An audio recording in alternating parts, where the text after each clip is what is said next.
বসন্তে শাড়ি পরবো আর চুড়ি পরবো না তা কি হয়? সো হ্যালো এভরিওয়ান, আজকে আমরা বসন্তের জন্য হচ্ছে সুন্দর কালারফুল চুড়ি তৈরি করব। তো এখানে আমি 3টি চুড়ির একটি সেট তৈরি করেছি। তো এখানে মাঝখানেটি একটু মোটা রেখেছি এবং দুই পাশে একটু চিকন সাইজের চুড়ি রেখেছি।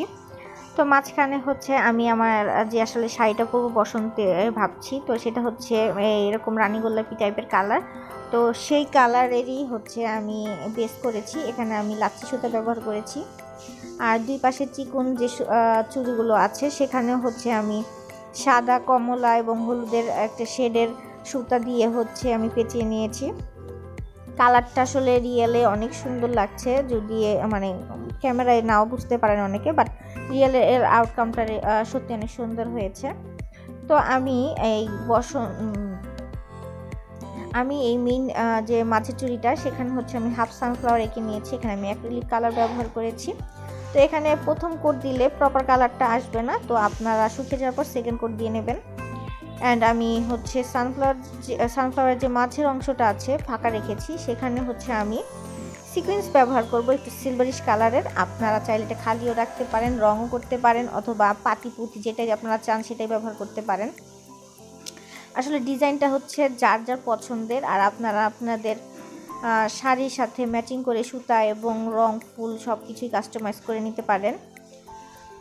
তো আমি আস্তে আস্তে সবগুলোর মধ্যেই সিকোয়েন্সগুলো লাগিয়ে নেব। এই আঠাটা একটু শুকাতে সময় লাগে, বাট এই আঠাটা শুকিয়ে যাওয়ার পরে ট্রান্সপারেন্ট কালার হয়ে যাবে। সো পরে আর বোঝা যাবে না যে এখানে কোন গ্লু ব্যবহার করা হয়েছে। তো এই চুড়ির সেটটা যদি আপনারা কেউ কিনতে চান তাহলে আমার যে বিজনেস পেজ আছে পদ্ম, সেখান থেকে আপনারা অর্ডার করতে পারেন। এবং আপনাদের কাছে আমার এই ভিডিওটি কেমন লাগলো অবশ্যই কমেন্ট করে জানাবেন। আমার কাছে বাংলাদেশের যে আমাদের যে 6টা ঋতু আছে, 6 ঋতুর মধ্যে আমার কাছে এই বসন্তটা আসলে আমার খুবই পছন্দের একটা ঋতু। এখানে এই সময়টা অনেক ধরনের ফুল ফোটে এবং এই টাইমে যে বাতাসটা আসলে ঠান্ডা একটা বাতাস বয়ে যায়, তো এই ফিলটা আমার আসলে খুবই পছন্দের। আমার মতো কার কার বসন্ত পছন্দ অবশ্যই কমেন্ট করে জানাবেন। সো এখন আমি হচ্ছে যে চিকন যে চুড়িটা আছে সেই চুড়িটাই হচ্ছে আমি এখানে মিরর ইউজ করছি। এখানে একটা পাতার শেপের যে মিররগুলো পাওয়া যায় সেটা ব্যবহার করছি। এখানে আমি একটু ফাঁকা ফাঁকা রেখে করব, খুব লাগিয়ে বা খুব ফাঁকা রেখে করব না, কারণ পরে হচ্ছে আমি এখানে আরেকটু ডিজাইন করব, যার কারণে একটু ফাঁকা রাখতে হবে। তো এই তো গ্লাসটার কারণে এই টোটাল সেটটা তখন হচ্ছে এটার লুকটা অনেক বেশি সুন্দর আসছে।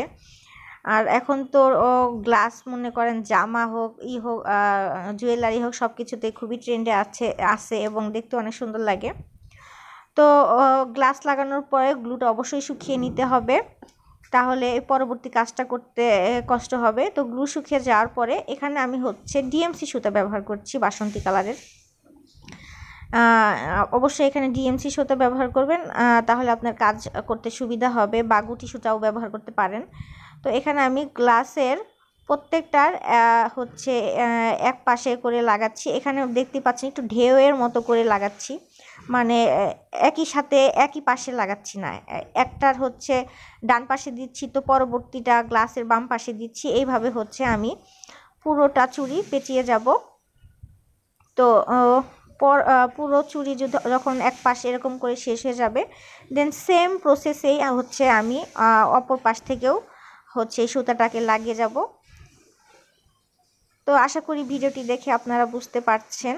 তো আমার এই চুড়ির ডিজাইন করাটা যদি আপনাদের কাছে ভালো লাগে তাহলে আপনাদের ফ্রেন্ডস এবং ফ্যামিলির সাথে শেয়ার করবেন, এবং আমাকে অবশ্যই আমার চ্যানেলটিকে